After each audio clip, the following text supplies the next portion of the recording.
Halo guys, Amiku Senpai di sini dan kali ini Amiku bakal ngebahas anime garapan studio Madhouse yang tayang pada musim gugur 2008 kemarin.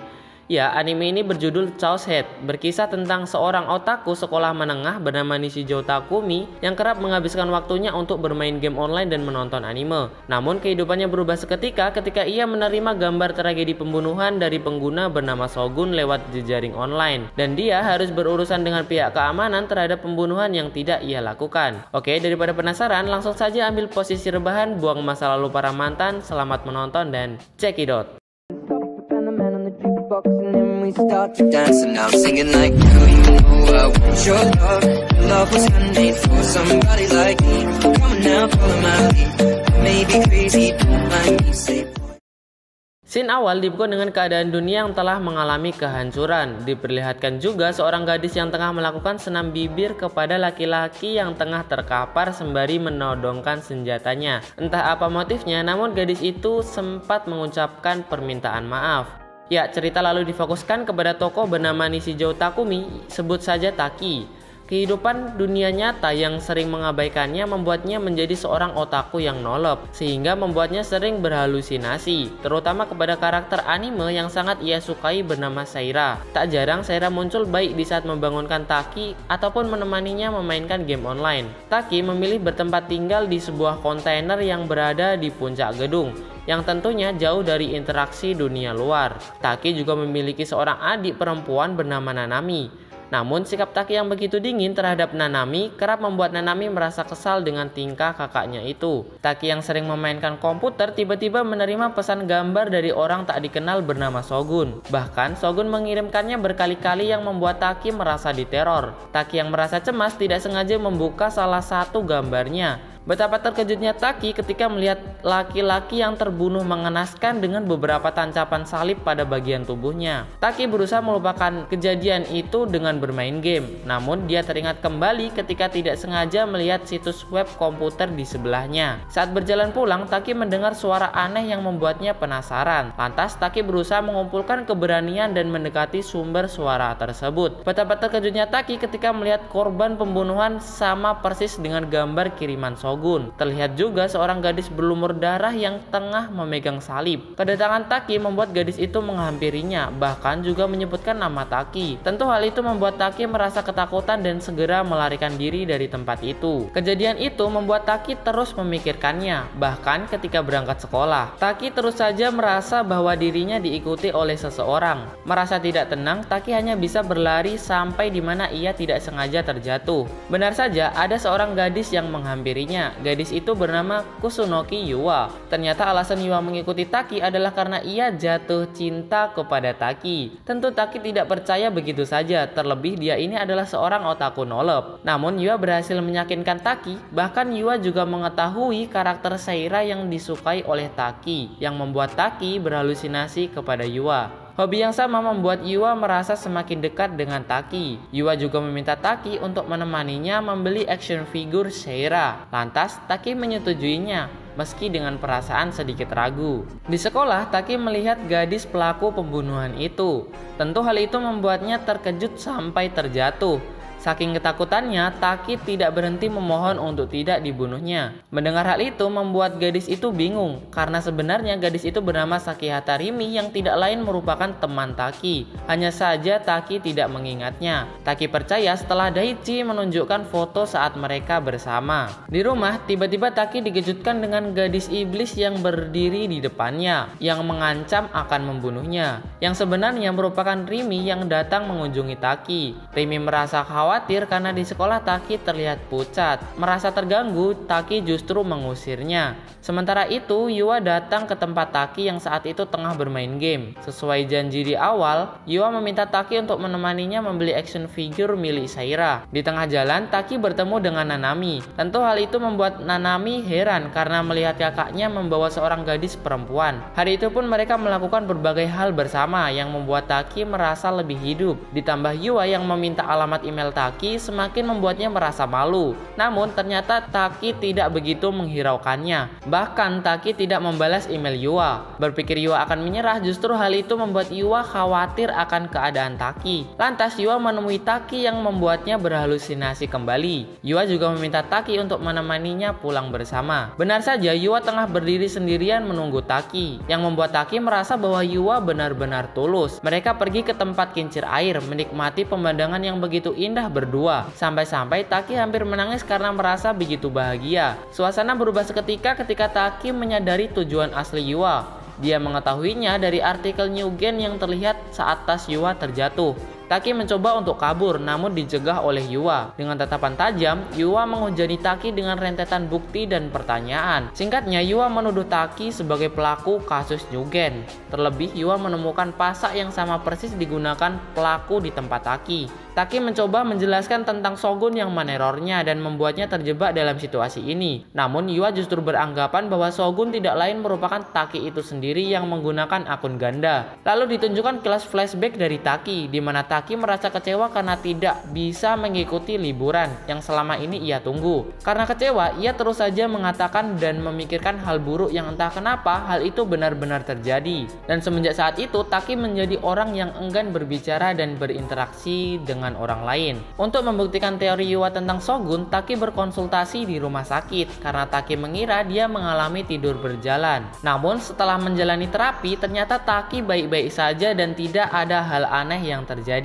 Taki terus saja memikirkan perkataan Yua. Merasa tidak tenang, lantas Taki kembali menyelidiki gambar kiriman Shogun. Dia menemukan dirinya pada gambar itu. Anehnya lagi, gambar itu dikirim sehari sebelum pembunuhan itu terjadi. Yang itu artinya Taki mengira dirinya memiliki kekuatan prekognitif atau memprediksi masa depan sesuai dugaan Yua. Namun, Yua malah menganggap Taki menderita sindrom Die-ID, yaitu memiliki dua jiwa dalam satu tubuh. Karena penasaran, Taki kemudian menyelidikinya kembali, terutama mengenai prekognitif.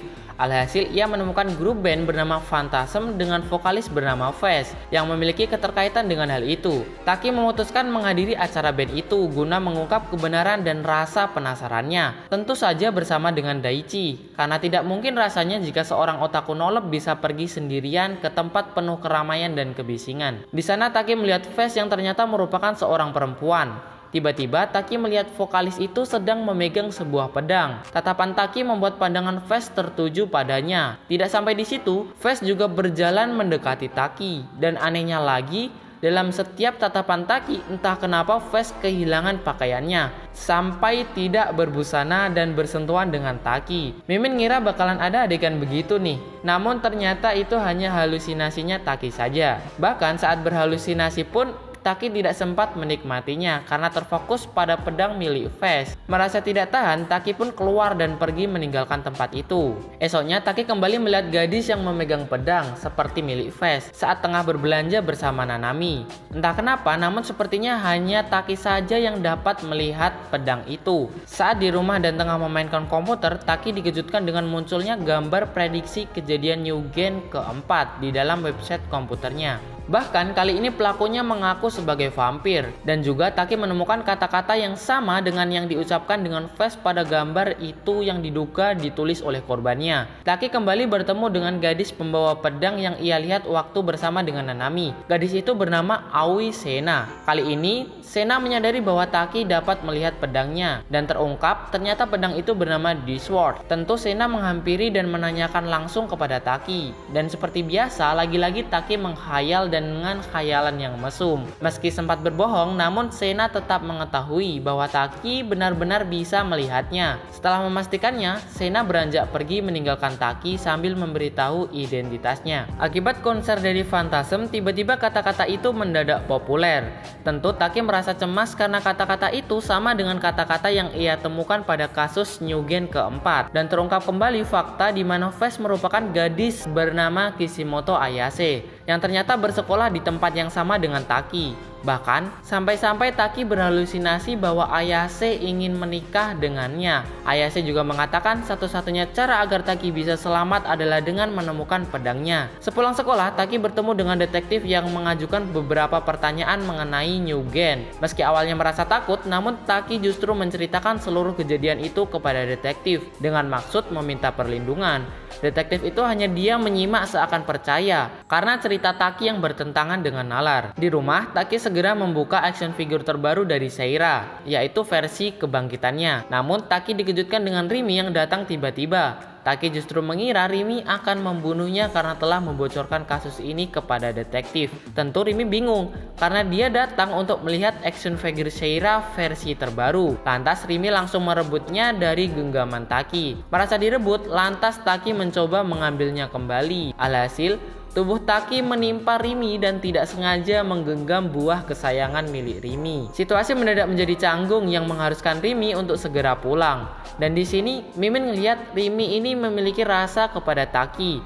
Terbukti ketika Rimi mengatakan bahwa ia merasa kesepian ketika Taki tidak bersamanya. Ditambah lagi, Rimi seperti tidak melakukan perlawanan meski aset berharganya dipegang oleh Taki. Taki kemudian kembali berkonsultasi ke rumah sakit yang sama, namun sayangnya dokter yang selama ini merawatnya telah diganti, yang membuatnya merasa tidak nyaman. Taki teringat perkataan Ayase. Lantas, Taki segera mencari pedang tersebut, sampai di mana ia membeli pedang mainan yang ia kira merupakan Discworld. Di saat tengah memikirkannya, tiba-tiba Nanami datang. Tentu saja Nanami khawatir dengan keadaan kakaknya itu. Namun tetap saja Taki bersikap dingin yang membuat Nanami merasa kesal. Lantas, Nanami melemparkan jeruk yang ia bawa kepada Taki, kemudian pulang. Tidak disangka Taki terjatuh menimpa pedangnya yang membuat pedangnya patah. Lalu scene diperlihatkan dengan murid pindahan bernama Orihara Kazue yang entah kenapa sepertinya Orihara telah mengenal Taki sebelumnya. Di sisi lain, Rimi terus saja mengajak Taki mengobrol. Namun, Taki tidak menghiraukannya yang kemudian pergi meninggalkan Rimi. Tiba-tiba Taki bertemu dengan seorang pria tua yang duduk di kursi roda dan mengaku sebagai shogun. Lantas, itu membuat Taki merasa ketakutan yang tiba-tiba ternyata Taki tengah berada di tengah kota. Untungnya saat itu Rimi tengah bersamanya dan mencoba untuk menyadarkan Taki.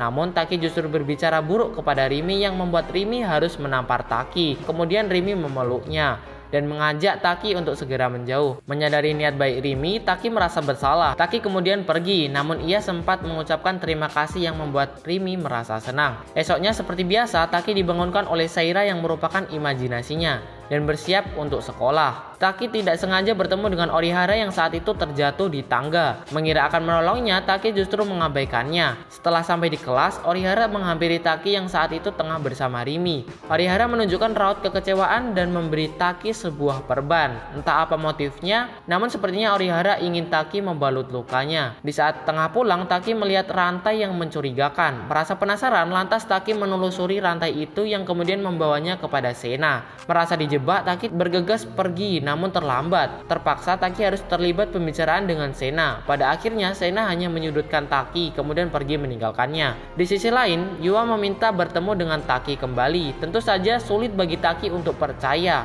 Terlebih Yua telah mengkhianatinya. Untuk itu Taki berencana menghindari Yua dengan bermain ke kafe langganannya. Merasa sudah aman dari jangkauan Yua, Yua justru muncul dan mendekap Taki di kafe itu. Yua meminta Taki untuk berhenti membunuh dan bermaksud membawanya ke rumah sakit karena Yua mengira Taki menderita DID atau berkepribadian ganda, sehingga dia tidak menyadari bahwa dirinya telah membunuh seseorang. Mendengar hal itu, Taki lantas mendorong Yua dan bergegas berlari menjauh darinya. Merasa sudah aman, Taki justru melihat Yua tengah melaporkannya ke polisi.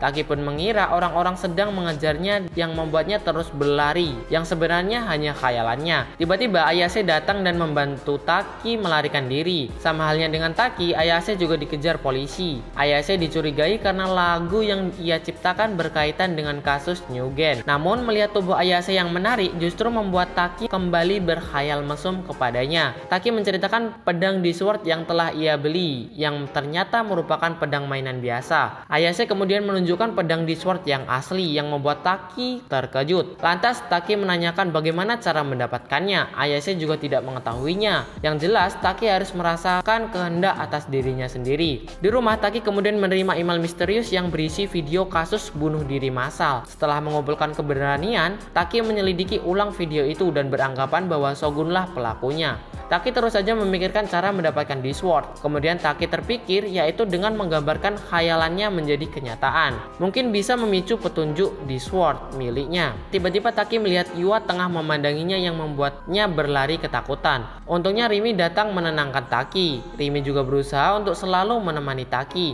Entah di sini Mimin sudah ngebaca kalau Rimi punya perasaan sama Taki. Di sisi lain, Taki masih merasa ragu untuk menganggap Rimi sebagai teman atau musuh. Namun, lama-kelamaan Taki berusaha menerima Rimi. Sejak saat itu, Taki dan Rimi sering berdua. Pulang ke sekolah, makan, bahkan Rimi juga berkunjung ke tempat Taki. Taki pun kembali mempelajari Discworld karena hanya dengan menemukannya, Taki bisa terbebas dari kejadian-kejadian aneh yang menimpanya. Rimi yang penasaran mencoba mendekati dan bertanya langsung kepada Taki. Namun, Taki justru kembali berkhayal mesum kepada Rimi. Merasa haus, Rimi pergi untuk membeli minuman. Tiba-tiba Taki mendapatkan berita bahwa dokter yang selama ini membantunya telah tewas terbunuh dengan kondisi otak terkeluar. Tentu itu membuat Taki merasa semakin depresi. Tepat setelahnya Rimi kembali datang. Rimi pun memeluk Taki, berusaha menenangkannya. Sementara itu, Sena melihat seseorang yang membawa tas mencurigakan. Tanpa pikir panjang, Sena menunjukkan Discworld miliknya, kemudian menebas orang itu yang membuat tasnya rusak. Di dalamnya Sena melihat nama bernama Nozomi. Akhir-akhir ini Taki mendadak terkenal di sekolah. Itu karena banyak wanita-wanita populer yang berbicara dengannya. Mulai dari Ayase yang tiba-tiba mengajaknya berbicara, Orihara yang merupakan murid baru, dan juga Yua yang merupakan kakak kelasnya. Bahkan Taki juga sering pulang berdua bersama Rimi. Saat pulang, Taki memberitahu Rimi mengenai Discworld dan juga Ayase yang memilikinya. Namun Rimi hanya bisa terus menyangkalnya. Yang itu artinya Rimi menganggap bahwa itu adalah khayalan dari Taki. Di rumah, tiba-tiba Taki mendapatkan panggilan yang ternyata merupakan Shogun. Belum sempat mengangkatnya, tiba-tiba terjadi guncangan gelombang yang cukup besar yang membuat seluruh tempat berantakan dan kacau. Bahkan gelombang itu juga didengar oleh Sena, Ayase, Nanami, Rimi, Orihara, dan juga Yua waktu di sekolah. Betapa terkejutnya Yua ketika melihat bumi menjadi gelap secara tiba-tiba dan berkabut. Nah, apakah yang sebenarnya terjadi? Siapakah Taki sebenarnya dan mengapa Taki bisa melihat Discworld? Semuanya akan terjawab pada part kedua. Nah, buat kalian yang penasaran, silahkan langsung saja menonton part 2-nya. Oke, mungkin itu saja dari Mimin. Jangan lupa tinggalkan like dan komentar. Subscribe channel Amiku supaya Mimin lebih semangat dalam ngebuat konten. Terima kasih telah menonton. Thanks for watching and bye-bye. Mata nih, see you next time.